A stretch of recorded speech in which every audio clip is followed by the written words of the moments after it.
Atölye Masal'dan ben Gülay. Herkese merhabalar. Sizlerle çok keyifli bir kruvasan atkı örüyor olacağız. Kırmızı kenarında sarı sim detaylı şık bir ürün ortaya çıkmış olacak. Boynunuzda kullanabileceksiniz. Özel günlerde hediye etmek için çok güzel bir hediye seçeneği alternatifi olacak. Şu şekilde boynunuza doladıktan sonra ucunu bağlayıp kullanabileceksiniz. İkili trabzanlarla öreceğiz. Kenar süslemesi yapacağız. Uçlardaki üçgen kısmına nasıl öreceğiz? Kaç santim orta kısımda ilerlememiz gerekiyor? Ve bitirişi nasıl yapmalıyız? Kenar süslemesini nasıl yapmalıyız? Tüm detaylarını size anlatıyor olacağım adım adım. Malzemelerini de söylemek isterim. Malzemelere geçmeden önce de kanalıma henüz abone değilseniz abone olabileceğinizi ve katıl butonundan üye olarak kanal ayrıcalıklarımdan faydalanabileceğinizi hatırlatmak isterim. Bildirimlerinizi açın ki paylaşımlarımdan anında haberdar olabilirsiniz. Bu üründe pamuklu şöyle orta kalınlıkta bir ip tercih ediyorum. 4 milim bir tığım var. 4 milim tığ ile öreceğim. Birazcık gevşek öreceğim. Sık olmasını istemedim açıkçası. Kenar süslemesinde de simli bir ip tercih edeceğim. Birçok ürünümde bu dokunuşu seviyorum. 40 gram kadar bir ip kullandım. Arta kalan iplerinizi değerlendirebilir, rengarenk de çalışabilirsiniz. Malzemeleriniz hazırsa o halde hadi gelin örmeye başlayalım. Şimdi zincir çekerek başlıyorum. Şöyle ipimi bir kilitleyeceğim. 1, 2, 3, 4, 5 zincir çekiyorum. Tığımın başına alıyorum. Dördüncüden 1, 2, 3, 4 sayıyorum. Şöyle ipim birazcık yan çeviriyorum. Kesik çizgiden alıyorum. Ve burada tığımda 3 ilmeğim var. İkisini bir örerek bir ikili trabzan yapıyorum. Çektiğim zinciri de sayıyorum. Tığımın başına doluyorum. Bir sonrakine şöyle kesik çizgiden alıyorum. İkisini bir çekiyorum ve ikili trabzan oluşturuyorum. Şimdi 3 tane olarak sayıyorum bunu. 1, 2 zincir çekiyorum, geri dönüyorum. Tığımın başına doluyorum. İlk ilmekten her iki tarafını da alarak bir ikili trabzan yapıyorum. Tığımın başına doluyorum.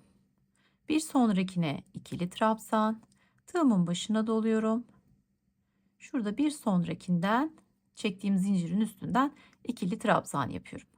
Bakın başta yükseldiğim zinciri de sayıyorum. 1, 2, 3, 4. 1, 2 zincir çekiyorum, geri dönüyorum. Şimdi ilkine batmıyorum. 4 tane olarak öreceğim. İkili trabzan, bir sonrakine ikili trabzan, zincirin üstünden de ikili trabzan yapıyorum. Bakın 4 tane yapmış olduk. Şimdi şu ipi takip edeceğiz. Bu bizim başlangıç ipimiz ve bunun olduğu tarafta hep arttırmalarımızı yapacağız. 1, 2 zincir çekiyorum, geri dönüyorum. Hemen ilkine batıyorum. İkili trabzan, bir sonrakine, bir sonrakine. Bakın hepsine birer tane ve çektiğimiz zincirin üzerine çalışıyorum. Şimdi de sonuncuda. Şimdi çektiğim zinciri sayıyorum. 1, 2, 3, 4, 5. Altta 4 tane vardı. Şimdi bakıyorum ipim bu tarafta. Burada arttırma yapmıyorum. O zaman 2 zincirimi çekiyorum. Geri dönüyorum. İlkine batmıyorum. Yani hemen dibine batmıyorum. Çünkü bu çektiğim zinciri buranın ilmeği olarak kabul ediyorum. Bir sonrakinde hepsine ikili trabzanlarımı yapıyorum. Şimdi 3 tane yaptık. Dördüncüyü yaptım. Zincirin üstünde beşinciyi yapıyorum. Bakın hem kenarlarına da düz ilerletmiş oluyoruz.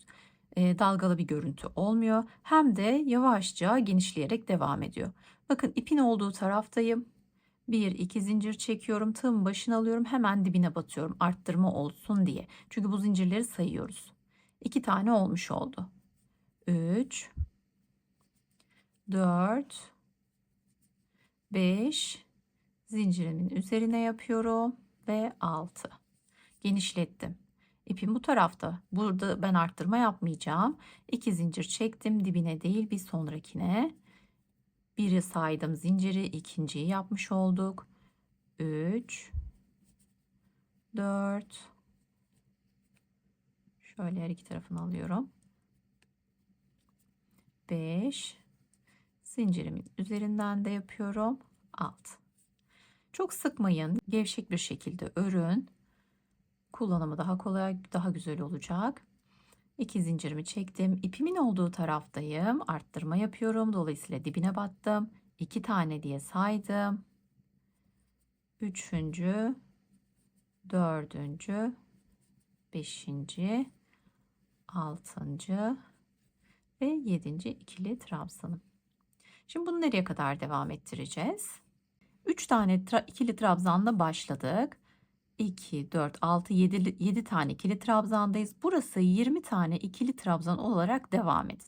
Eni yaklaşık 9 santim olacak. Şimdi 20 olana kadar devam edelim. Nasıl devam edeceğiz? Anlatacağım. Şimdi 20 ikili trabzan olana kadar ördükten sonra hemen bir ölçülerimize bakalım. Şöyle en başından ters tuttum. Bakın yaklaşık 30 santim, hatta 30 santimi geçmiş. 30 santim civarında arttırma yaptığımızda örüp bitirmiş oluyoruz. Şimdi bundan sonrasında arttırma eksiltme herhangi bir şey yapmadan düz öreceğiz. Onu da yaklaşık yine 40-45 santim örseniz yeterli olur. Boynunuzu ölçerek de isterseniz onu belirleyebilirsiniz. Dediğim gibi 40-45 uygun oluyor. Şimdi sayıyı azaltmadan örelim ve uç kısmında ne yapacağız onu anlatacağım. Şimdi düz örgü kısmını da tamamladım. Şöyle hemen orayı da bir ölçelim. Bakın şurada arttırmaları bıraktık. Üçgen şeklinde ördük. Sonra düz devam ettik. Hemen şöyle ölçelim. Şuradan. Böyle bakın. 46 santim olmuş. 45 santim civarı ben örmeyi tercih ettim. Şimdi devam edelim. Nasıl devam edeceğiz? Bu uç gibi yapacağız. Şöyle olduğunu düşünelim. Bakın kameraya sığdırmayı şöyle çalışayım. Şimdi azaltarak yine bir üçgen parça yapıp devam edeceğiz. Şimdi ne yapıyorum? Şu bir zincir çekmişim. İkinci zincirimi çekiyorum. Geri dönüyorum. Şimdi arttırma yaptığımız yerde azaltmalarımızı yaparak devam edeceğiz. Şimdi burası benim azaltma yapacağım yer. Dibine batmıyorum. Bir sonrakine batıyorum. İkisini bir alıyorum, bekletiyorum. Kapatmadım. Başına doluyorum tığımın. Bir sonrakinden ikisini alıyorum ve bunun hepsini bir kapatıyorum. Bakın azaltma yaptım. Şimdi devam ediyorum örmeye. Hepsine birer tane ikili trabzan çalışıyorum. Hemen başa kadar ilerliyorum ve geldim. Zincirimin üzerine de çalışıyorum. Şimdi 1-2 zincir çekiyorum, geri dönüyorum. Burada hemen dibine değil bir sonrakine batarak ilerliyorum. Bu sırada azaltma yapmayacağız. Düz öreceğiz. 2, 4 tane ördüm. 5, 6 sayarak beraber yapalım. 7, 8, 9, 10, 11, 12, 13, 14, 15, 16, 17, 18, zincirimizin üstüne alıyoruz. 19. Bir tane azalttık biraz önce sıramızda, alt sırada. 2 zincir çekiyorum. Örgümü çeviriyorum. Şimdi bakın yine ipimin olduğu arttırmaları aşağıda yaptığımız ve azaltmayla devam ettiğimiz yerdeyim. O yüzden dibine batmıyorum. Bir sonrakinden tığımın başına almıştım. İkisini örüyorum, bekletiyorum. Bir sonrakinden ikisini örüyorum, bekletiyorum. Üçünü örüp azaltıyorum. Bakın yavaşça daralacak. Şimdi hepsine birer tane ikili trabzan yapıyorum ve 3 tane sık iğnemiz düzeltiyorum. İkili trabzanımız kalana kadar aynı işlemi devam ettireceğiz. Azalarak aynı yönden üçgenimizi tamamlayacağız. Yapalım ve son 3 ikili trabzanda buluşalım. Evet, şimdi başa kadar geldim, tamamladım. Şöyle ipimi kesiyorum. İplerimin uçlarını saklayacağım. Kırmızı ipimle öreceğim. Şu anda sona erdi, bitti. Bakın her ikisinin de yine azaltmaları aynı tarafta oldu. Söylediğim noktalara dikkat ederseniz bu şekilde tamamlamış olacaksınız üçgen kısımlarını da. Şimdi kruvasan modelimizin kenar süslemesini nasıl yapacağız onu görelim. Sim ipimi sabitleyip örmeye başlayacağım. Şöyle içeride yürütebiliriz biraz. Hemen şöyle kilitliyorum. 1, 2, 3 zincir çekiyorum. Bir sonrakine ipimi de arada yürüterek şöyle bir sık iğne yapacağım. 1, 2, 3 zincir. Şöyle bir sonrakine, yani zincirin üzerine denk geliyor. Bir tane sık iğne yapıyorum. 1, 2, 3 zincir. Şimdi dönüyorum. Kenar kısmından ilerleyeceğim. Şu ikili trabzanın dibine batıyorum. Bir tane sık iğne ile kilitliyorum. 1, 2, 3 zincir. Bir alt sıradaki ikili trabzanın dibine batarak kilitliyorum.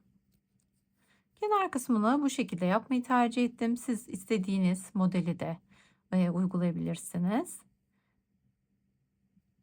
İkili trabzanların dibinden ilmek alarak kilitleyip devam ediyorum. Ve örgümün tüm etrafını aynı şekilde döneceğim. Sonucu beraber göreceğiz.